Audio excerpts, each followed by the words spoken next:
اللہ اسی عمل کو قبول کرتے ہیں جو خالص اللہ کے لیے کیا۔ اس کے لیے فرمایا کہ ہر عمل سے پہلے اپنی نیتوں کو صحیح کرنا، عمل سے پہلے، عمل کے درمیان، عمل کے آخر میں، یہ عمل میں کس کے لیے کر رہا ہوں، یہ عمل میں کس کے لیے کروں، اور یہ عمل میں نے کس کے لیے کی۔ عمل سے پہلے نیت کرے، یہ عمل میں اللہ کے لیے کر رہا ہوں تاکہ اللہ مجھ سے راضی ہو۔ اللہ کی رضا سب سے بڑی نعمت، اللہ کی ناراضگی سب سے بڑی مصیبت۔ جس سے اللہ ناراض ہو جائے اس سے بڑھ کے کیا مصیبت ہو سکتی ہے۔ وہ مالک، وہ سب آسمان کا بادشاہ، جس نے تمام دنیا کی چیزوں کو بنایا، وہ ان کا مالک ہے اور وہ کسی کا محتاج نہیں ہے۔ وہ اللہ اگر ہم سے راضی ہو جائے ہمارا بیڑا، اس کے لیے عمل کی نیت، اللہ ہم سے اللہ کے لیے عمل کرے تاکہ اللہ مجھ سے راضی ہو۔ عمل کے درمیان میں عمل کیا کریں، نیت مجھے اللہ ہی کے لیے۔ فرمائے کہ فاز جنتی جہنمیوں میں جا کے اندر جا کر ذکر کریں گے، ارے تم یہاں پر کیسے، ہم تو تمہارے بولنے سے عمل کرے اور جنت میں آ گئے اور تم یہاں پر کیسے۔ حدیث کے اندر آتا ہے، خلاصہ ہے، وہ کہیں گے بھائی ہم تم کو تو بتاتے تھے لیکن خود عمل نہیں۔ حدیث کے اندر آتا ہے جس کا مفہوم ہے کہ جو خود عامل نہ ہو، لوگوں کو تو کہتا پھرے لیکن خود عامل نہ ہو، اس کو جب جہنم میں ڈالا جائے گا تو اس کی عقلیاں نکل جائیں گی۔ اللہ ہم سب کو وہ اپنے عقلیوں کے گرد جو ہے سو گھومے گا، جیسے چکی کا گدا چکی کے گرد گھومتا وہ ایسا گھومے گا، اور اس کی بدبو سے جہنمی تک پریشان ہو جائیں گے۔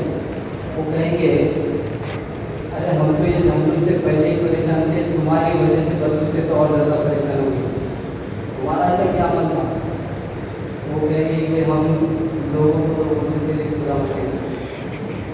حضرت حسن بصری رحمۃ اللہ علیہ جب حدیث کو بیان کرتے تو اس قدر ہوتے کہ کل آخرت میں مجھے اس کے تعلق سے پوچھا جائے گا کہ تم یہ بات کس مناسبت سے بولتے ہیں، کیا یہ تم سمجھتے ہو کہ میں تم کو جو بات کرتا ہوں تو میری آنکھیں ٹھنڈی ہوتی ہے، نہیں بلکہ مجھے جو ہے سب کے سامنے کھڑا کر کے پوچھا جائے گا، لیکن کہنے کی مجبوری بھی کیونکہ ہماری ذمہ داری یہ فرمایا کرتے ہیں۔ تو اس کے لیے بھائی ہر سننے والا یہ نیت کرے کہ بھائی یہ بات جو ہے میں عمل کی کرنے کے لیے سوچا ہوں، اور کہنے والا یہ نیت کرے کہ بھائی دیکھو میں اپنی ذات کے لیے۔ فرمائے کہ جو آدمی دوسروں کی نیت سے دعوت دے گا اس کے اندر دو باتیں پیدا ہوں گی۔ دعوت تو خدائی کے لیے، دوسروں کی نیت سے دعوت دیں گے اس میں دو باتیں پیدا ہوں گی۔ ایک اس کے بعد تو لوگ مانیں گے، اس کے اندر تکبر آئے گا، تکبر آئے تو میری محنت سے اتنے لوگ اللہ کے راستے میں نکلے، میری محنت سے اتنے علاقے میں دین پھیل رہا ہے، اتنے لوگ دیندار بن گئے، اس کے دل میں شیطان تکبر آئے، اور تکبر اللہ کو پسند ہے۔ ذرے برابر فرمائے ایمان کو بچا کر لے جائیں گے، اللہ دنیا سے 10 گنا بڑی جنت دیں گے۔ ذرے برابر تکبر دل کے اندر ہوگا، جنت کی خوشبو سے، جنت کی خوشبو سے محروم، اس کے اندر تکبر آئے گا، دوسروں کی نیت سے دعوت۔ اور فرمایا کہ دوسری بات، اگر لوگ اس کے بات کو نہیں مانیں گے تو وہ مایوس ہو جائے گا، تو مایوس ہو جائے گا، اور مایوسی کفر ہے۔ اللہ کے نبی آپ صلی اللہ علیہ وسلم کبھی مایوس نہیں، انبیاء علیہ السلام کبھی مایوس نہیں ہوئے، 950 سال تک محنت کرے، 80 یا 82 لوگوں کی مانی۔ اللہ کے نبی آپ صلی اللہ علیہ وسلم ایک کے بعد کئی مرتبہ جاتے، مایوس نہیں ہوتے، ارے اس کے پاس تو کتنا کہ وہ سنتی نہیں بات، تو نکلتے ہی نہیں، تو مانتی نہیں، مایوسی کو۔ ہم تو اپنی ذات کے لیے عمل کریں، ہم تو اپنی ذمہ داری ہے۔ ایک مرتبہ اولادی کے اندر ہماری جماعت کے وہاں کے مفتی صاحب نے پوچھا بھائی اللہ کے راستے میں کیوں نکلے، الگ الگ ساتھی الگ الگ کیا ہوتی ہے، اصلاح کے لیے نکلے، دین کو سیکھنے کے لیے، ایمان کو بنانے کے لیے نکلے۔ انہوں نے فرمایا کہ نہیں، بلکہ یہ اللہ کا حکم ہے، اس لیے نکلے کہ اللہ کا حکم ہے، اللہ کا حکم سمجھتے نہیں، امر بالمعروف اور نہی عن المنکر یہ اللہ کا حکم ہے. کہا کہ ایمان کامل نہیں ہو سکتا اس وقت. اڑیسہ کے اندر کے ایک ساتھی بتا رہے تھے، بولے بھائی دعوت کا کام ضروری نہیں، تو بولے تم نے ختم نبوت کا انکار کیا. دعوت کا کام ضروری ہے تو تم نے ختم نبوت کا انکار کر دیا. کیونکہ انبیاء علیہ الصلوۃ والسلام جب ایک نبی چلے جاتے تھے تو جب گمراہی عام ہو جاتی تو اللہ پاک دوسرے نبی کو بھیجتے تھے، اور نبوت کا سلسلہ ختم ہو گیا تو قیامت تک کے لیے اگر جو امت آئے گی، جو لوگ آئیں گے، تو ان کی اصلاح کے لیے اللہ کی کیا ذمہ ہے، کیا جو سے تجویز کی. اگر کہا کہ یہ امت اگر دین کا کام اللہ نے اس امت کو نہیں دیا تو پھر گویا کہ اللہ نے نعوذ باللہ اس امت کے اوپر ظلم کیا. کئی لوگ گمراہ ہوں گے اور ان کی اصلاح کی کیا صورت ہے، کیا شکل ہے. تو اللہ نے فرمایا کہ اسی لیے ہر ایک امتی کو اس کا ذمہ دار ہے. ہم میں سے ہر ایک ذمہ دار ہے، چاہے وہ آدمی اپنے آپ کو ذمہ دار مانے یا نہ مانے. صرف عبادت ہمارا مقصد نہیں ہے. اگر صرف عبادت ہوتا تو اللہ اس امت میں ہم کو پیدا نہیں کرتا، اللہ اس امت میں ہم کو پیدا نہیں کرتا. اور انبیاء علیہ الصلوۃ والسلام کی دعوت کے اندر جو تاثیر ہے وہی تاثیر اللہ نے اس امت کے ہر ایک امتی کے دعوت کے اندر رکھے والے، ہر ایک کے رکھے والے. جیسے مثال دے کے بتایا، ایک بہت بڑا ڈاکٹر ہے اور وہ کسی مریض کو دیکھنے کے لیے گیا، اور جانے کے بعد پھر اس نے کیا کیا، ایک پیالے کے اندر پانی منگائے، اس کے بعد میں اس میں نیمبو ڈالے اور اس میں شکر ڈالے، چینی ڈالے اور اس کو ملایا، اور اس کے بعد میں اس کو دیے تو کیا بنتا ہے، شربت بن گیا. اور ایک جو بہت بڑا مریض ہے، سب سے بڑا مریض، اس سے بڑی کسی کو بیماری نہیں، وہ مریض آ کے وہی عمل کیا، پانی میں نیمبو ڈالا، شکر ڈالا، ہلایا تو کیا بن گیا، شربت بن گیا. ہاں، تو طریقہ وہی ہے، طریقہ وہی ہے. تو اس لیے انبیاء علیہ الصلوۃ والسلام کی جو دعوت کا اثر تھا وہی اثر اس امت کے ہر ایک امتی کی دعوت کے اندر ہوگا. لیکن جو صفات چاہیے وہ صفات ہمارے اندر آتی ہے.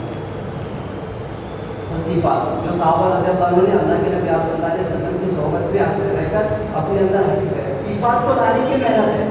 اگر ہماری دعوت سے سارے لوگوں کو فائدہ ہو رہا، ہماری محنت سے سب کے سب لوگوں کو فائدہ ہو رہا، لیکن ہمارے اندر صفات نہیں آئی، ہمارا اللہ سے تعلق نہیں بڑھ رہا، ہمارے ایمان کے اندر اضافہ ترقی نہیں ہو رہی، ہمارے عبادتوں کے اندر جان پیدا نہیں ہو رہی، ہمارے اخلاق صحیح نہیں ہو رہے، معاملات صحیح نہیں ہو رہے، ہمارے اندر جمعیت کا جذبہ نہیں آ رہا، ہمارے اندر امت کی خیر خواہی کی فکر جو سو رحم نہیں آ رہا، خیر خواہی کا جذبہ پیدا نہیں ہو رہا، ہمارے اندر صفات اگر نہیں آ رہے تو فرمایا کہ اس کی دعوت کا معاملہ، اس کا مثال ایسی جیسے اندھے کے ہاتھ کی چراغ. لوگ تو اس سے فائدہ اٹھا لیں گے لیکن اس کی ذات کو کیا فائدہ. اندھے کے ہاتھ میں اگر چراغ ہوگا تو اس کو کیا فائدہ، لوگ تو اس سے فائدہ اٹھا لیں گے، اور وہی چراغ سے ہو سکتا اس کے لیے نقصان کا سبب بن جائے، ٹھوکر لگ کے گر جائے، گرنے کے بعد آگ لگ جائے. اس کے لیے دوستوں بزرگوں، دعوت کا مقصد اپنی ذات، رزلٹ اپنی ذات. دعوت کا اگر رزلٹ ہے کہ ہماری محنت کا رزلٹ آ رہا ہے، مجھے کتنے سالوں سے اتنے برسوں سے محنت کرے کوئی فائدہ نہیں ہو رہا. ارے اس اپنی محنت کا رزلٹ دیکھنا ہے تو اپنے آپ کو دیکھتے رہو، اپنے آپ کو کہ بھائی میرے اندر جو ہے نا وہ صفات آ رہے ہیں، میرے اندر پورا کا پورا 100% دین میرے زندگی میں آنا. اللہ کے وعدے جو ہے وہ 100% دین پر ہے. اللہ فرما رہے قرآن میں، جس کا خلاصہ ہے الذین آمنوا ادخلوا فی السلم کافہ. کیا فرمایا؟ اے ایمان والو. کس کو کہتے ہیں ایمان والو؟ اس کا مفہوم بتا، علماء کرام بہتر بتا. کیا فرما رہے؟ اے ایمان والو، اسلام میں پورے کے پورے داخل ہو جاؤ. اور آگے اللہ فرما رہے شیطان کی اتباع نہ کرو، تمہارا بھلا ہوا دشمن ہے.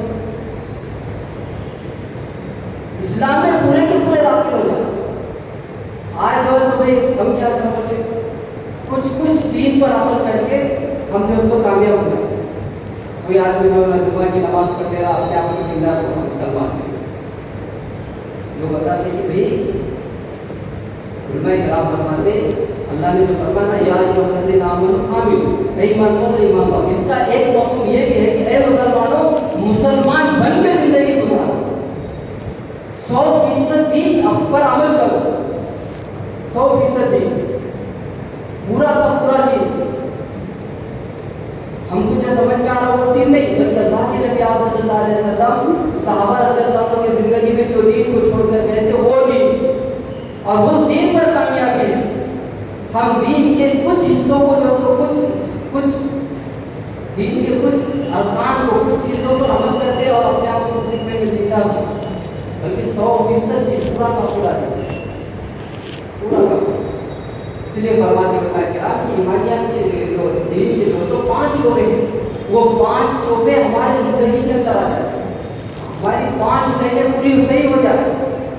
ایمانیات کی لائن، عبادات کی لائن، اخلاقیات کی لائن، معاملات کی لائن، معاشرت کی لائن، یہ پورے کے پورے شعبے ہماری زندگی میں آتے ہیں۔ یہ ہے اصل ہے۔ اس کے اندر جو پہلا بنیادی شعبہ ہے وہ فرمایا وہ ایمانیات ہے کہ اللہ کے ذات اور صفات پر یقین کرنا۔ اب ایمان کیا ہے؟ جس کو حضرت جبرائیل علیہ السلام نے اللہ کے نبی صلی اللہ علیہ وسلم سے پوچھا، ایک صحابی کی شکل میں غالباً وہی عقل رضی اللہ عنہ ان کا نام، ان کی شکل پہ آئے اور آنے کے بعد اللہ کے نبی صلی اللہ علیہ وسلم کے جانوں سے جانوں لگا کر بیٹھے اور کہا کہ یا رسول اللہ، اے محمد صلی اللہ علیہ وسلم، بولے ایمان کیا ہے؟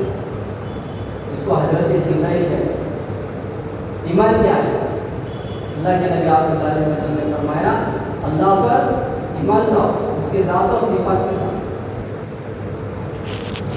اللہ پر ایمان کہ اللہ ذات میں بھی اکیلا ہے، اس کے صفات میں بھی اکیلا ہے۔ جس طرح سے اللہ کے ذات میں کوئی شریک نہیں ویسا اس کی صفات میں بھی کوئی شریک نہیں۔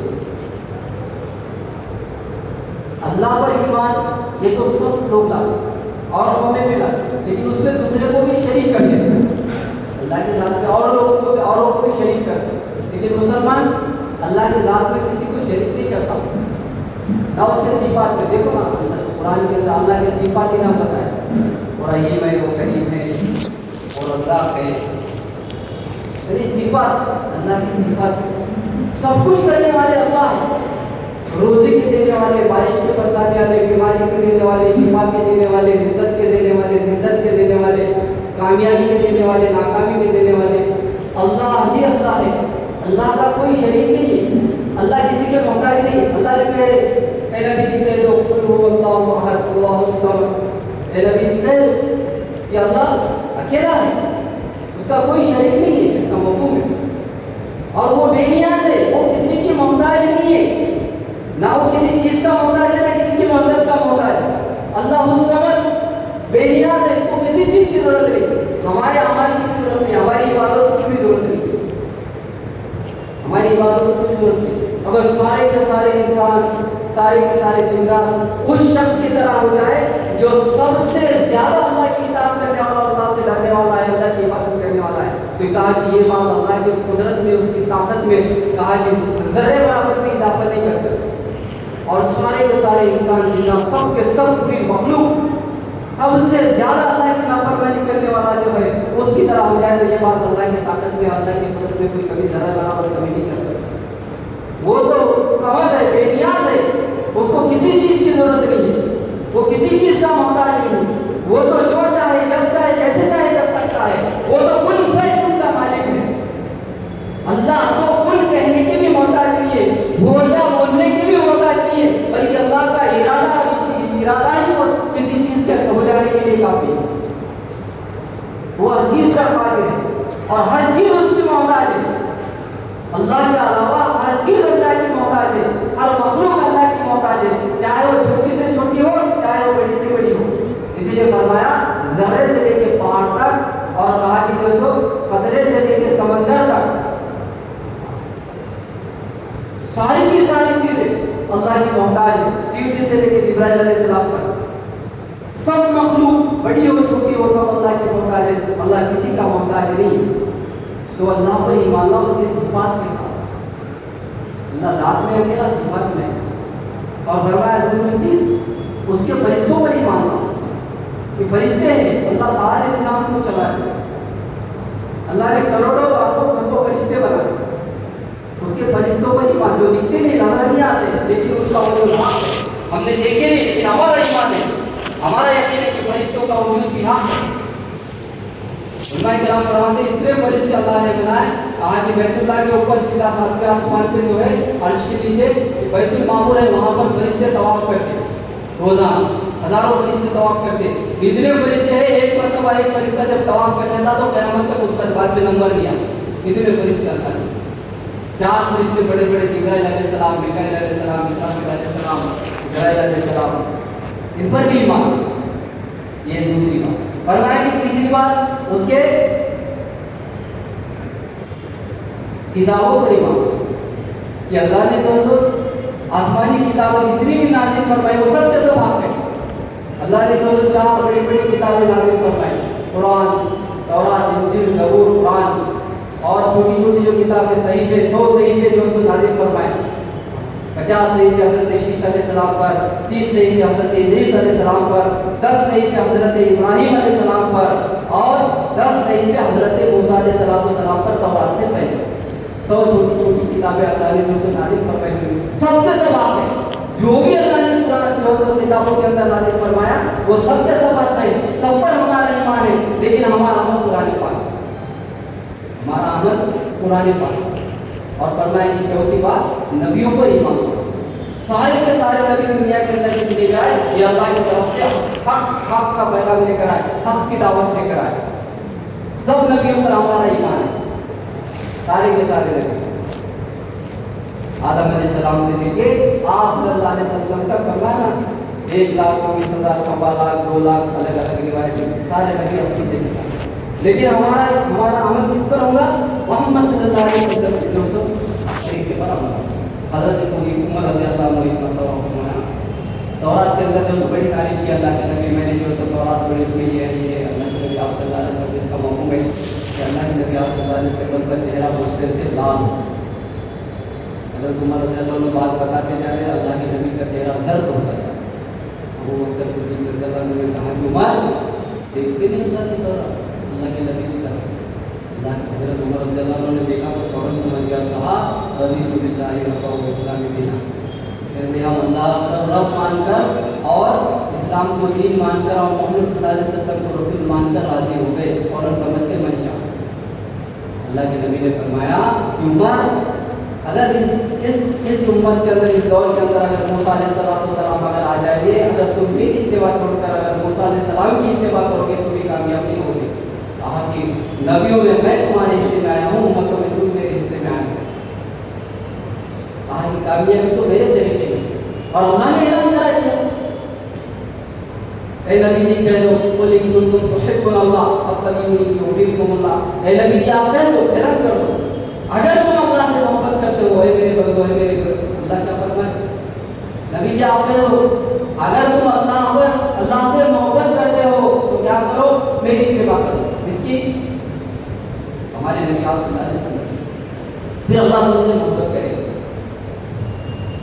اللہ تم سے پھر محبت کرے گا۔ تو کہا کہ جو ہے اللہ کی غیبی نظر، اللہ کی غیبی نصرت لینے کے لیے ہمارے بڑے فرماتے ہیں کہ 2 جو چیزیں ہیں یہ مؤثر چیزیں ہیں، 2 اللہ کی غیبی مدد کو اگر لینا چاہتے ہیں، ایک تو انفرادی دعوت، ایک فرمائے کہ انفرادی دعوت، اللہ کے نبی آپ صلی اللہ علیہ وسلم ایک کو پکڑ کے دعوت، انفرادی دعوت سے فرمائے کہ جو اللہ کی غیبی مدد آئی، انفرادی دعوت سے اللہ کے نبی آپ صلی اللہ علیہ وسلم راستے سے جا رہے، ایک آدمی سے ملاقات ہوئی، اس کو ایمان کی دعوت دی، کیا بولے بھائی کچھ خیر چاہتا ہے، خیر کو لینا چاہتا ہے؟ بولے ہاں لینا چاہتا ہے۔ بولے ٹھیک ہے کلمہ پڑھ لے، اسلام قبول کر لے۔ بولے اس کی کیا ہمارے جو اسلام دین کی حقیقت یعنی کیا سچائی کی دلیل کیا ہے؟ اللہ کے نبی آپ صلی اللہ علیہ وسلم صحابہ سے جب اس کی گواہی دلوا سکتے تھے، لیکن اللہ کے نبی نے فرمایا، علماء کرام فرماتے کہ وہ جو درخت ہے، کہا کہ وہ گواہی دے۔ اللہ کے نبی نے اشارہ کیا، وہ درخت جو سے زمین چیرتا ہوا آیا اور 3 مرتبہ اللہ کی وحدانیت کی اور اللہ کے نبی آپ صلی اللہ علیہ وسلم کی رسالت کی گواہی دی 3 مرتبہ. تو فرمایا کہ انفرادی دعوت سے اللہ کی غیبی مدد لے سکتا ہے. اور دوسرا فرمایا اتباع سنت. دوسرا اتباع سنت. اللہ کے نبی کا مزاج آج جو ہے ہمارے ہر کام کرنے والے ساتھی کے اندر انفرادی دعوت کا مزاج اس کا بنے. انفرادی دعوت ہر ایک سے انفرادی دعوت. دیکھو اجتماعی جب آدمی بات کرتا ہے اجتماعی تو آدمی ان کا توجہ سے نہیں سنتا. بہت سے لوگ سے بڑا مجمع ہوتا بات کرتے, کچھ لوگ سنتے کچھ لوگ ادھر ادھر دیکھتے ہیں. حالات میں کیا سمجھتا بھائی یہ بات میرے لیے نہیں سکتی. لیکن کسی کو جا کر اگر اکیلے میں بات کرتے نا کبھی وہ دیکھے تو بھی سو جاتا ہے, ادھر ادھر دیکھتا ہے, وہ پوری طرح سے توجہ ہوتا, وہ سمجھتا ہے یہ بات میرے لیے ہو رہی. انفرادی دعوت کا ایک فائدہ. اس کے لیے ہمارے ساتھیوں کا مزاج بنے انفرادی دعوت. اللہ کے نبی صلی اللہ علیہ وسلم کے پاس میں ایک یہودی لڑکا آیا جایا کرتا تھا, جس کا نام بتا نام عبد القدس. اس کا آخری وقت نزا کی حالت میں تھی. اللہ کے نبی صلی اللہ علیہ وسلم اس کے پاس گئے اور اس کو اسلام کی دعوت دی, ایمان کی دعوت دی. وہ اپنے باپ کی طرف دیکھنے لگا. اس نے کہا کہ ہاں ابو القاسم کی بات کو قبول کر دو. اس نے کلمہ پڑھا اور اس کا انتقال ہو گیا. اللہ کے نبی نے اللہ کا شکر ادا کیا, کہا کہ اللہ پاک نے جو ہے ایک آدمی کو جہنم سے بچا کے دیا. اللہ کے نبی صلی اللہ علیہ وسلم ایک صحابی کے پاس سے گزرے, ایمان میں داخل, ان کو دین کی دعوت دی. وہ بات کو قبول نہیں کرے. حضرت عمر رضی اللہ عنہ غصے میں آ گئے. حضرت عمر رضی اللہ عنہ غصے میں آ گئے اور غصے میں کہنے لگے اللہ کے نبی اس بدبخت کو جو ہے سو میرے حوالے کر تو میں اس کی گردن مار دوں. لیکن اللہ کے نبی صلی اللہ علیہ وسلم نے ان کے بات پر توجہ نہیں کی اور اس کو دعوت دیتے رہے. انہوں نے اسلام کو قبول کر لیا. اللہ کے نبی نے فرمایا عمر میں تیری بات کو قبول کرتا تو ایک آدمی جنت کے بجائے جہنم میں جانے چلے جاتا. تو مزاج انفرادی دعوت. اور فرمایا دوسرا اتباع سنت. ہر چیز میں اللہ کے نبی صلی اللہ علیہ وسلم کا عمل, عادت و سنت, عبادت سنت عادت سنت عبادت سنت دعوت. ہر چیز میں اللہ کے نبی صلی اللہ علیہ وسلم کا ہر چیز. اللہ کو وہی عمل پسند ہے جو حضور پاک صلی اللہ علیہ وسلم کیا. اللہ کو وہی عمل پسند ہے جو حضور پاک صلی اللہ علیہ وسلم کے عمل سے میل کھائے. اللہ کو وہی زندگی پسند ہے جو حضور پاک صلی اللہ علیہ وسلم کی زندگی سے میل کھائے. وہی زندگی. آج ہمارا معاشرہ کیا ہے؟ ہمارا ہر عمل, ہمارا دین دین, ہماری شادی بیاہ, ہماری کمی خوشی, ہمارا شکل صورت, کھانا پینا, سارا کا سارا جو ہے یہ نبی کے طریقے پر آ جائے. یہی معاشرت. اور فرمایا کہ کسی قوم کو اگر مٹانا ہے تو کہا کہ اس کی معاشرت کو خراب کر دیا جاتا ہے. کسی قوم کو اگر مٹانا ہے تو اس کی معاشرت کو پہلے بگاڑ دیا جاتا ہے. آج باطل جو ہے سو اس بات پہ لگا ہوا ہے کہ مسلمانوں کی معاشرت کو خراب کرو, اس کی معاشرت خراب کرو. اس کے لیے دوستو بزرگوں ہر عمل میں نبی کا طریقہ, ہر عمل میں. اور اللہ پاک جو ہے سنتوں پر عمل کرنے پر 4-5 بڑے انعامات کا وعدہ ہے اللہ کے نبی نے فرمایا اس کا حکم ہے جو سنتوں پر عمل کرے گا اس کو 5 انعامات دیں گے اللہ پاک. سب سے پہلا انعام اس کو اللہ دیں گے, اللہ پاک اس کو ایمان والوں کے یعنی کہ اپنے کے دلوں میں اس کے لیے محبت ڈالیں گے. اپنوں کے دلوں میں محبت ڈالیں گے. اللہ نے بیان کر دیا اگر آپ کہہ دو کہ اگر آپ اللہ سے محبت کرتے ہو تو میری اتباع کرو پھر اللہ تم سے محبت کریں گے. فرمایا کہ اللہ جس سے محبت کرتے تو پھر اللہ پاک جو ہے سب سارے فرشتوں میں اعلان کر دیتے بلا بندہ میرا محبوب ہے, میں اس سے محبت کرتا ہوں, اے فرشتوں تم سب اس سے محبت کرو. اور پھر وہ محبت کو فرمایا کہ پورے مخلوق کے اندر ڈال دیا جاتا. ہر مخلوق اس کے لیے اس سے محبت کرتے, ہر مخلوق اس سے محبت کرتے, وہ اللہ کا محبوب بن جاتا. تو پھر سب چیزیں اس سے محبت کرنے والے, ہر مخلوق سے محبت کرنے والے. تو اللہ پاک سنت کا پہلا انعام یہ دیں گے سنتوں پر عمل کرنے کا, اللہ کے نبی کی اتباع کرنے کا, کہ اللہ اپنے دلوں میں اس کے لیے محبت ڈالیں گے. اور فرمایا کہ دوسرا انعام اللہ دیں گے غیروں کے دلوں میں رعب ڈالیں گے. اللہ غیروں کے دلوں میں رعب ڈالیں گے. آج اللہ کے نبی صلی اللہ علیہ وسلم کو ایسا رعب دیا تھا اللہ نے 1 مہینے کی مسافت کے برابر اللہ کے نبی کا رعب پڑتا تھا لوگوں کے اوپر. اللہ کے نبی 1 مہینے کی مسافت سے دور ہے تو 1 مہینے کی مسافت تک کتنے لوگ ہیں ان کے اوپر اللہ کے نبی کا رعب پڑتا تھا. اللہ نے اللہ کے نبی کے اندر رعب رکھا, کہا کہ وہی لوگ اللہ نے اس اللہ کے نبی صلی اللہ علیہ وسلم کی سنتوں کے اندر رکھا ہوا ہے, وہی لوگ. تو فرمایا کہ غیروں کے دلوں میں رعب ڈالیں گے. تیسرا انعام فرمایا کہ اللہ روزی میں برکت دیں گے, اللہ آسان روزی دیں گے, وسعت دیں گے, برکت دیں گے. روزی کے لیے آدمی پریشان ہے, کہا اتباع سنت کے اندر اللہ نے روزی میں برکت دی. چوتھا انعام فرمایا کہ اللہ پاک جو ہے سو اس کو اللہ کے نبی آپ صلی اللہ علیہ وسلم کی اس کو کہا کہ شفاعت حاصل ہوگی, اللہ کے نبی کی شفاعت اس کو حاصل ہوگی. تو دوستوں بزرگوں, یہ انعامات اللہ نے جو سو سنتوں کے اندر رکھے ہوئے ہیں, اور ہر سنت کا فائدہ الگ ہے. ہر سنت کا فائدہ, ایک سنت دنیا میں بھی فائدہ, ایک سنت جو سو کہا کہ مسواک, اللہ پاک کی غیبی مدد آئی. ایک قلعہ فتح نہیں ہو رہا, لوگوں نے امیر المومنین حضرت عمر رضی اللہ عنہ کو خط لکھا کہ بھائی اتنے دنوں سے جو اس کا محاصرہ ہم نہیں کرے, لیکن اس کو یہ فتح نہیں ہو رہا. تو عمر رضی اللہ عنہ نے یہ نہیں کہا کہ ٹھیک ہے میں دوسری جو سو اچھی دمدار فوج بھیجتا ہوں, کہا کہ دیکھو ہمارے اندر سے اللہ کے نبی کی کوئی سنت چھوٹ رہی, کیا کوئی عمل تو نہیں چھوڑ رہا. اور صحابہ کا مزاج تھا, جب کوئی جو سو معمولی سواری اگر جو سو ان کی جو سو تھوڑا لاپرواہ ہو جاتی تو بولتے تھے میرا کون سا عمل چھوڑ, کوئی نہ کوئی اللہ کا حکم میرے سے چھوڑا, جس کی وجہ سے اللہ نے اس کو میرا مخالف بنا.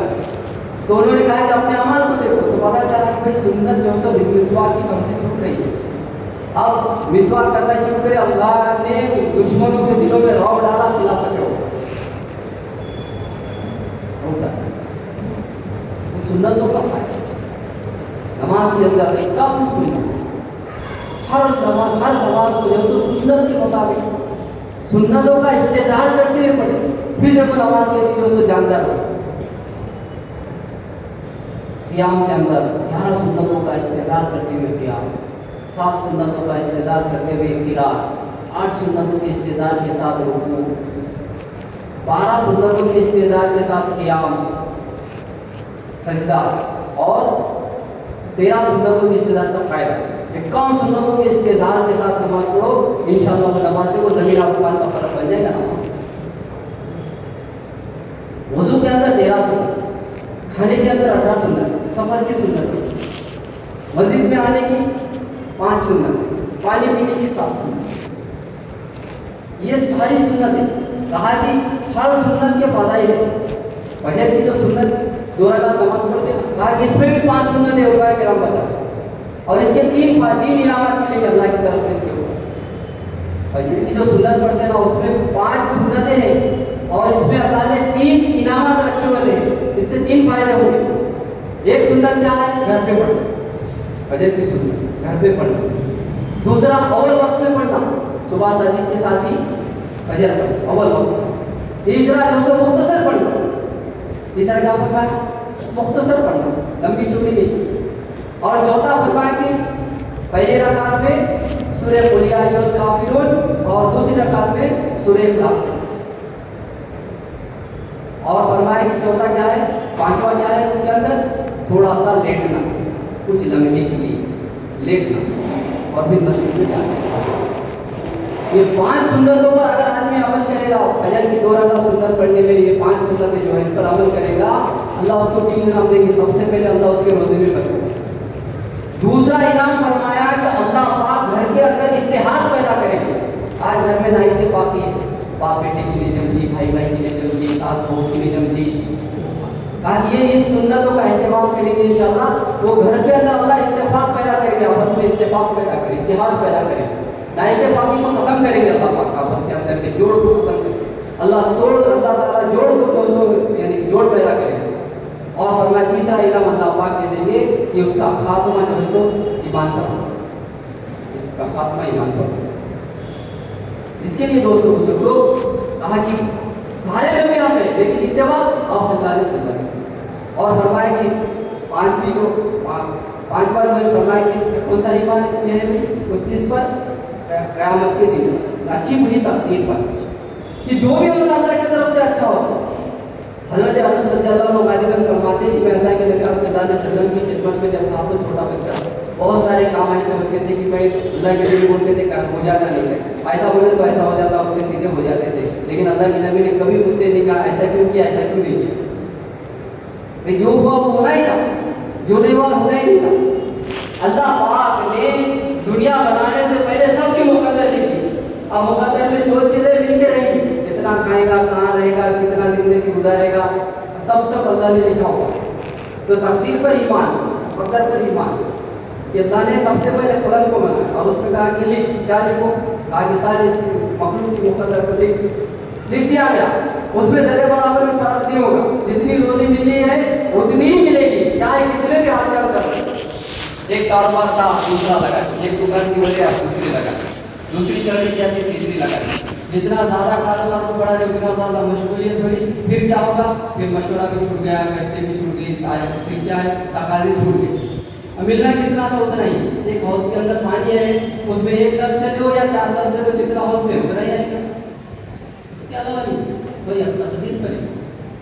اور فرمایا چھٹا جو ہے موت کے پاس زندہ ہونے پر بھی ہم سمجھتے مر گیا ختم ہو گیا، عمومیت سے نہیں، مر گیا ختم ہو گیا، بولے آگے میں کیا، یہ بولنا بھی کفری الفاظ، ختم نہیں ہوا، مرنے کے بعد تو شروع ہو رہا، تب بولے جہاں سے کیا بولے جب تک سانس ہے، جب تک آس ہے، بولے جب تک کرنا سانس ختم ہوئی تو آس بھی ختم ہوئی، نہیں دوستوں جب تک سانس ہے جب تک ہی چانس ہے، جب تک سانس ہے جب تک ہی چانس ہے، اس کے بعد کوئی چانس نہیں ہے، آدمی ایک عمل بھی نہیں کر سکتا، ایک سبحان اللہ بھی نہیں بول سکتا، اللہ نے زندگی دی، زندگی کے اندر ہی تو موت کے بعد زندہ ہونا ہے، ساری زندگی کا اللہ کے سامنے کھڑا ہونا ہے۔ ہم عالم ارواح میں تھے، روح کے ساتھ ماں کے پیٹ میں آئے، اس کے بعد میں ابھی جسم اور روح کے ساتھ میں قبر میں جائیں گے، روح کے ساتھ معاملہ ہوگا، قیامت کے دن روح اور جسم کے ساتھ ہوں گے، پھر اس کے بعد ہمیشہ ہمیشہ کی جنت کیا ہے، تو موت کے بعد زندہ ہونا اور قیامت کے دن پر ہی ہونا، کہ قیامت کا دن ہم پہ 50,000 برس کا ہوگا، نہ باپ بیٹے کا ہوگا، نہ بیٹا باپ کا ہوگا، نہ ماں بیٹی کو پوچھے گی، نہ بیٹی باپ کو پوچھے گی، کوئی کسی کا نہیں ہوگا، ہر ایک آدمی ایک دوسرے سے بھاگے گا، کہے گا کہ کاش کوئی ایسا مجھے نہ مل جائے جس کا میرے اوپر کوئی حق نہ ہو، ہر ایک کو اپنی اپنی پڑی ہوگی، ہر آدمی اپنی نفسیات اپنی نفسیات اپنی نفسی، اللہ میرا کیا ہوگا، میرا کیا ہوگا، قیامت کری سب کے سامنے وہ دن آنے والا، کوئی بچ نہیں، اللہ کے سامنے ہر ایک کا حساب ہوگا، اس پر ہی یہی معنی فرمایا کہ اس کے بعد عبادت میں سب سے اہم نماز، اللہ کے نبی آپ صلی اللہ علیہ وسلم کو نماز جو اللہ نے دی، جب آپ نے بندگی کے حق کو ادا کر دیا، عبدیت کے حق کو ادا کر دیا، اس وقت اللہ نے نماز دی۔ 10 سال تک اللہ کے نبی آپ صلی اللہ علیہ وسلم ہر اعتبار سے تکالیفیں برداشت کرتے رہے، ہر اعتبار سے 10واں سال جو فرمایا کہ اتنا غم کا سال بتاتے کہ آپ حضرت مائیں خدیجہ رضی اللہ عنہ کا وصال ہو گیا، ابو طالب جو کی مدد کرتے تھے ان کا وصال ہو گیا، اور اس کے بعد میں جو ہے طائف کا جو واقعہ پیش آیا اسی 10ویں سال میں پیش آیا، اس کے بعد اللہ نے جو معراج عطا کی۔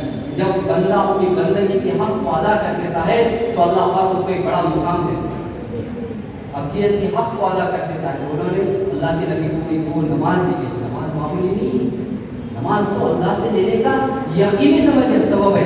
حضرت فرماتے ہیں کہ ہم یہ ہماری محنت کا جو سو یعنی کیا بولتے ہیں اس کا، ہماری محنت کا جو ہے نا انتہا یہ نہیں ہے کہ لوگ جو ہے سو عمل پہ آ جائے، ہماری محنت کا مقصد یہ نہیں ہے لوگ عمل پہ آ جائے، بلکہ ہماری محنت کا مقصد تو یہ ہے کہ لوگ عمل پہ یقین پر آ جائیں، عمل پہ یقین پر آ جائیں۔ جس طرح سے دنیا کا کام کر کے اس کو یقین ہوتا ہے کہ مجھے کچھ ملے گا، اسی طرح فرمائے کہ عمل کر کے اس کو یقین ہو کہ میرا کام بنے گا۔ کہا کہ نماز امت کے اندر آ جائے، یہ ہمارا انتہا نہیں ہے، ہمارا یہ خالی مقصد نہیں ہے، بلکہ امت نماز کے یقین پر آ جائے۔ اسی لیے جو سو پڑوسی ملک کے سری لنکا کی کارگزاری پتا کہ لوگ بولے حضرت مولانا یوسف صاحب کے دور میں شاید والی یا مولانا انعام الحسن صاحب کے دور میں کہا کہ حضرت اب ہمارے پاس 100% لوگ نماز پڑھتے ہیں، اور جو ہے سو لوگ پورے بچے والد مرد سب کے سب مسجد میں آتے ہیں، عورتیں بھی گھروں میں نماز پڑھتی ہیں، اب ہم دعوت کس پر دیں، کس کو دعوت دیں؟ تو حضرت نے فرمایا کہ تمہارے پاس ایسے کتنے لوگ ہیں جو نماز پڑھ کے اپنے مسائل کو حل کریں، کتنے لوگ ہیں جو تمہارا نماز پڑھ کے اپنے سر کے درد کو دور کریں، کتنے لوگ ہیں جو نماز پڑھ کے اللہ سے روزی کو لے۔ آج ہمارا مقصد تو امت عمل کے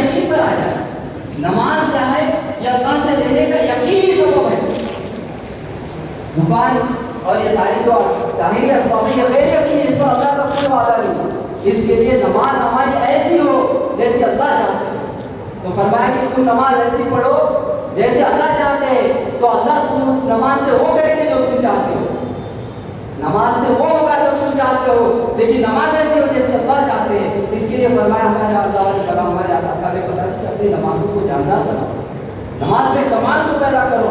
اعمال کرنا مقصد نہیں ہے، بلکہ اعمال کے اندر کمال کو پیدا کرنا مقصد ہے۔ تو نماز کے اندر جاندار بناؤ، خشوع اور خضوع کے ساتھ۔ خشوع کیا ہے؟ خشیت سے پیدا ہوتا ہے کہ اللہ مجھے دیکھ رہے۔ جیسے جو مدرسے میں پڑھنے والا بچہ ہے، اگر استاد کے سامنے اگر نماز پڑھ رہا تو استاد کو نماز پڑھ کے بتا، تو اس کے دل کے اندر پورا استحضار ہوتا ہے اس کے اندر کہ میرا استاد مجھے دیکھ رہا، غلط پڑھوں گا تو مات پڑے گی۔ تو کہا کسی استحضار کے ساتھ نماز پڑھو، میرا اللہ مجھے دیکھ رہا، میری ساری حرکتوں کو اللہ دیکھ رہے، میرے دل کے اندر کے خیال کو بھی اللہ دیکھ رہے۔ لیکن آج ہمارا معاملہ، وہ تو صحابہ تھے، بولے دنیا کی چیزوں کو دیکھ کے اللہ یاد آتا تھا، آج ہم اللہ کے سامنے آ کے اللہ یاد نہیں آتا، دنیا کی چیزیں یاد آتی۔ نماز پڑھ لیے چلے گئے دکان کے اندر، جسم تو یہاں ہے اور خیال پورا باہر ہے نا۔ ہمارے مولانا نور صاحب رحمۃ اللہ علیہ واقعہ بتاتے تھے، بولے ہمارے مسجد پہ ایک آدمی آیا، نماز پڑھا، اب نماز پڑھا تو اس کی کچھ رکعتیں ہوئی، کچھ رکعتیں چھوٹ گئی امام صاحب کے پیچھے۔ اب وہ بھول گیا کہ کتنی رکعتیں میری چھوٹ گئی، کتنی رکعتیں امام کے پیچھے پڑھا، بھول گیا۔ تو وہ بڑا کہ بھائی بازو والا جو ہے نا، یہ بھی میرے برابر تھا، بولے دیکھیے اس نے جیسا کرا ویسا کریے، جتنی رکعتیں پڑھا وہ بھی بھول گیا۔ اب وہ سوچ رہا ہے کہ انہیں رکوع کرا تو میں کروں گا، ابھی میں سوچ رہا انہیں اس کے اوپر ڈپینڈ، انہیں اس کے اوپر ڈپینڈ، پتہ چلا کہ دونوں بھول گئے۔ پہلی رکعت پہ اسی صورت پڑھے، دوسری رکعت میں بھول گیا۔ جو چیزیں پہلے نماز سے پہلے یاد نہیں آتی وہ بھی نماز میں یاد آ جائے، وہ بھی یاد آ جائے۔ اس کے لیے دوستوں خشوع خضوع کے ساتھ، اطمینان کے ساتھ، علماء کرام فرماتے ہیں 5 طرح کے نمازی ہیں۔ ایک نمازی تو وہ ہے جو کبھی پڑھتے کبھی نہیں پڑھتے، کہا کہ ایسے نمازیوں کا اسلام میں کوئی تصور نہیں ہے، کوئی تصور نہیں ہے، کیونکہ بھائی نماز نہیں پڑھتا، بے نمازی کا اسلام میں کوئی تصور ہی نہیں ہے۔ ایک ہمارے ساتھی فرما رہے تھے اور کہہ رہے تھے کہ بھائی مجھے تو یہ لگتا ہے کہ اللہ کے نبی آپ صلی اللہ علیہ وسلم جو ہے نا، جب نماز چھوڑنے پر وہی کے بتاتے تھے تو صحابہ رضی اللہ عنہ ہو سکتا کہ یعنی کیا بولے وہ افسوس میں ان کو ایک عجوبہ معلوم ہوتا ہوگا، ارے نماز بھی چھوڑ سکتے، اللہ کے نبی نماز چھوڑنے پر وہی کے کیوں بتائے کہ آدمی کوئی نماز بھی چھوڑ سکتا ہے؟ ارے ان کی تو جان ہی نماز تھی، کیا بولے جنت میں نماز نہیں ہوگی؟ آپ بولے جنت میں کیوں نماز ہوگی، وہ تو عمل کی جگہ ہے، بولے بغیر نماز کی جنت میں کیسا گزرے گا، کیا مزہ آئے گا؟ اسی لیے 27 سال کے بعد اللہ کے راستے سے آئے، گھر کے اندر جو سو بیٹھے، کھانا پینا ہو گیا، 2 رکعت نفل نماز کی نیت باندھی اور فجر کی اذان ہو گئی، پتہ ہی نہیں چلا ایسی نماز۔ آج ان واقعات کو سن کے ہم کو ان کے اوپر یعنی کہ صحابہ کی اس پر بھی ہم کو شک ہوتا، کیونکہ ہم اس چیز سے ناشنا ہیں، وہ جو لذت ہے اس سے ہم ناشنا ہو گیا، اس کے اندر جو لذت، دیکھو جو کھیلنے والے رہتے ہیں نا جوا وغیرہ کلب کے اندر، رات گزر جاتی پتہ نہیں چلتا ان کو، اب وہ عام کاموں کے اندر وہ لذت ہے تو وہ اعمال کے اندر لذت کیوں نہیں ہو جاتا ہے؟ لیکن آج ہم اس چیز سے ناشنا ہیں، اس کے لیے بتاتے ہیں کہ بھائی ہماری نماز تو کہا کہ یہ تو وہ نمازی ہے جس کا اسلام میں کوئی تصور نہیں ہے، بے نماز کبھی پڑھے کبھی چھوڑ دیے نہیں، اور ایک کہا کہ ایک دوسرے نمبر کے وہ نمازی ہے جیسے مسجد میں آ کے نماز پڑھنے کے لیے اللہ کے سامنے کھڑے ہو گئے، اللہ اکبر بولے پھر چلے گئے دکان میں، کھیتی میں، کاروبار میں، اس میں چل، امام صاحب کیا بولے وہ سلام پھیرے آ گئے، آپ اپنی نماز پڑھے، عادت بن گئی، اب سب چیزیں چل رہی۔ ایک آدمی ڈرائیونگ کرتا، ڈرائیور گاڑی چلاتا، اس کا ذہن کچھ بھی نہیں رہتا، لیکن ایسی عادت بن جاتی وہ ادھر ادھر باتیں کرتے کرتے ذہن ادھر ادھر ہوتے ہوتے گیئر برابر چینج کرتا، کب کون سا گیئر لگانا ہے، کب بریک دبانا ہے، کب کلچ دبانا ہے، کب ایکسیلیٹر بڑھانا ہے، کب ادھر ادھر لینا ہے، یہ عادت بن جاتی، اس کے عادت بن گئی اور یہ خود بخود ہوتے رہتا، ویسی نماز کی عادت بن گئی اور ساری چیزیں ہوتی رہتی، سورہ فاتحہ میں ہو، دوسری سورت میں ہو رہی، وہ یاد نہیں کون سی میں نے پڑھے تھے وہ یاد نہیں، دوسری سورت بھی آ جا رہی، ساری چیزیں ہو جا رہی، سلام میں بیٹھتے رہے، عادت بن گئی اور امتحان پورا کا پورا پا کہا کہ ایسے نمازیوں سے اللہ سختی سے حساب لے گا، اللہ ہمارے اللہ سختی سے حساب، اور فرمایا تیسرے وہ نمازی ہے جو مسجد میں آ کے نماز کے ساتھ اللہ کے سامنے کھڑے ہوتے ہیں، نیت باندھتے ہیں اور جیسی جو سو اللہ کے دھیان کے ساتھ پڑھتے، لیکن تھوڑا سا باہر کے دھیان آ جاتا، دھیان ادھر ادھر چلے جاتا، پھر جو سو بھی خیال آتا ہے کہ اللہ کے سامنے کھڑے ہیں اور پھر دھیان کو جمانے کی محنت کرے، ارے اللہ مجھے دیکھے، اللہ میرے دل کے خیالات کو بھی جان لے، اللہ میری حرکتوں کو بھی جان لے، پھر اللہ کا دھیان جما لے، پھر باہر جا رہا، پھر جما لے، پھر دھیان جا رہا، کہا کہ اللہ ایسے نمازیوں کو اللہ معاف کرے، اس کی کوشش لیکن کیا چیز ہے اللہ اس کو معاف کرے۔ اور کہا کہ چوتھے وہ نمازی ہے جن کا اللہ نے جو سو قرآن میں کی تعریف فرمائی، وہ یہ ہے جیسے اللہ کے سامنے آ کے نیت باندھ لیے، اللہ کے علاوہ کوئی چیز یاد نہیں آتی، کوئی چیز یاد نہیں آتی۔ ان نمازیوں کو اللہ پاک نے جہاں کہا کہ ان نمازیوں کے ساتھ اللہ کیا ان کی تعریف کی اللہ نے، ان کی تعریف، اور کہا کہ پانچ وہ نمازی ہے پھر کیا ہے اندر سے جو اس کو کیا بولتے ہیں تیر نکالو یا اندر کا کوئی حصہ جسم کا کاٹ دو یا گھر کو آگ لگ جاؤ، بس ایسا کہ جیسی اللہ کے سامنے کھڑے ہو گئے گویا کہ روح نکل گئی اور اللہ سے لگ گئی۔ حضرت علی رضی اللہ، حضرت عبداللہ ابن زبیر رضی اللہ، کیا گھر کے اندر آگ لگ گئی؟ بعد میں بولے تو بھائی کیا بات ہے؟ بولے گھر کو آگ لگ گئی، آگ آخرت کی یاد ہے، دنیا کی آگ سے بچہ لیٹا ہوا ہے، اس کے اوپر صاف پڑ جا لوگ آتے ہیں، بولے کیا کچھ شور سار آواز آ رہی تھی؟ ارے بولے بچہ مر جاتا تھا نا، اللہ تمہارے اوپر رحم کرے۔ تو بولے اگر مجھے تمہاری باتوں کا دھیان ہوگا تو پھر نماز میں نہیں آئے، تو وہ نماز ہے۔ اس کے لیے دوستوں کو اپنی نماز کو اپنے اخلاق سے ہی معاملہ، دیکھو دین جو پہلا اخلاق سے پڑھو۔ اللہ کے نبی آپ صلی اللہ علیہ وسلم کے اخلاق کے اللہ کے نبی نے فرمایا کہ میں جو ہے اخلاق کی تکمیل کے لیے بھیجا گیا۔ بڑے بڑے حضرت خالد رضی اللہ عنہ ان کو ہدایت کی، اللہ کے نبی آپ صلی اللہ علیہ وسلم کے نورانی اخلاق، حضرت ابو العاص بن ربیع اللہ کے نبی صلی اللہ علیہ وسلم کے دعوت، اللہ کے نبی آپ صلی اللہ علیہ وسلم حضرت زینب رضی اللہ عنہ کی خاوند، اللہ کے نبی صلی اللہ علیہ وسلم نے جب ان کو پکڑ کے لائے صحابہ تو ایسے اخلاق پیش کرے، انہوں نے دوستوں کلمہ پڑھ لیا ڈائریکٹ۔ ابو سفیان، ہندا، وحشی، سخت سے سخت بھی لوگ، اتنی سخت عورت ہوگی جو کہ کسی انسان کے کلیجے کو نکال کے جو سو چبائے، ویسی سخت عورت ہوگی۔ اس عورت کو اللہ کے نبی کے اخلاق پر فتح مکہ پر ہدایت دی۔ جن لوگوں نے فرشتوں کو بدر کے اندر اترتا ہوا دیکھے تھے لیکن اللہ کے انہوں ایمان کو قبول نہیں کرے، وہی لوگ جو سو فتح مکہ کے اوپر اللہ کے نبی صلی اللہ علیہ وسلم کے ایسے اخلاق پیش کرے کہ وہ اسلام کو قبول کر لیا، سخت سے سخت اللہ کے نبی ویسے تھے۔ اسی لیے وہ کہنا سلام اس پر جس نے ڈالیاں کھا کر دعائیں کی، سلام اس پر جس نے زخم کھا کر دعائیں کی۔ لوگ کیا بولے اللہ کے نبی وہ یہودیوں کے تعلق سے بدعا کر دو، وہ ہم کو بہت ستا ہے، کہا کہ نہیں میں تو بدعا کرنے کے لیے نہیں آیا، میں تو رحمت بنا کے بھیجا۔ طائف کے اندر کتنی تکلیف تھی، کئی کلومیٹر تک وہاں آ گئے، اللہ کی رحمت کو جوش آیا، جبرائیل علیہ السلام کو بھیجا، جبرائیل علیہ السلام کہے کہ نبی جی آپ بتا دو، اگر آپ کہہ دے تو میں کیا کروں گا، یہ پہاڑوں کا فرشتہ اس کو ملا دے گا اندر۔ اللہ کے نبی نے کہا کہ نہیں مجھے امید ہے کہ یہ لوگ ایمان کے داخل دیں گے، کیا ہوگا مجھے امید ہے کہ ان کے نسلوں سے ایسے لوگ پیدا ہوں گے جو اسلام کے اندر داخل ہوں گے، ایمان میں داخل ہوں گے۔ اور کہا کہ اسی طائف کے اندر جہاں تکلیف ہوئی تھی، اللہ کے نبی آپ صلی اللہ علیہ وسلم کی قربانیوں کا صلہ تھا، اسی طائف کے بستی سے محمد ابن قاسم رحمۃ اللہ علیہ 17 سال کا نوجوان سب سے پہلے سندھ کے اندر آئے اور یہاں پر جو بر اعظم ایشیا کے اندر دین کو پھیلنے لگا۔ اسی طائف کے بستی سے کہا کہ تاریخ ابن زیاد رحمۃ اللہ علیہ نکلے اور اسپین کے اندر گئے اور بر اعظم یورپ کے اندر دین کے پھیلنے کا ذریعہ بنے۔ اسی طائف کے اندر سے موسیٰ ابن نصیر نکلے اور جو بر اعظم افریقہ کے اندر گئے اور وہاں پر جو دین کے پھیلنے کا ذریعہ بنے۔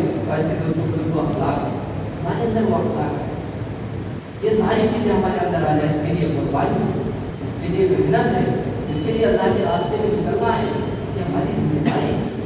صحابہ نے ذمہ داری کو سمجھے اور اپنی خبریں بنانی اللہ کے راستے میں۔ دیکھو کتنے صحابہ ہیں، کوئی صحابی قدس دنیا کے اندر ہے، ہندوستان کے اندر بھی پتا ہے 65 صحابی ہیں، کرام فرماتے 65 صحابہ ہندوستان کے اندر رہتے ہیں، پورے دنیا کے اندر ہے۔ مقصد کیا ہے؟